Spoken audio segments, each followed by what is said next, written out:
Qo'rqma birodar. O't kuydirmaydi, pichoq kesmaydi, suv cho'ktirmaydi. Agar buni Alloh xolamagan bo'lsa.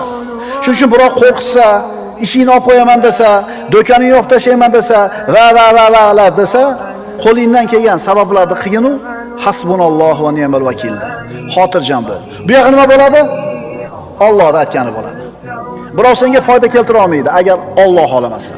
Birov senga zarar yetkaza olmaydi agar Alloh xolamasa. Shuning uchun seni yuragini siqadigan bir xavotirli xabar kelsa, seni qo'rqitadigan bir so'z kelgan bo'lsa, hasbunallohu va ni'mal vakil degin.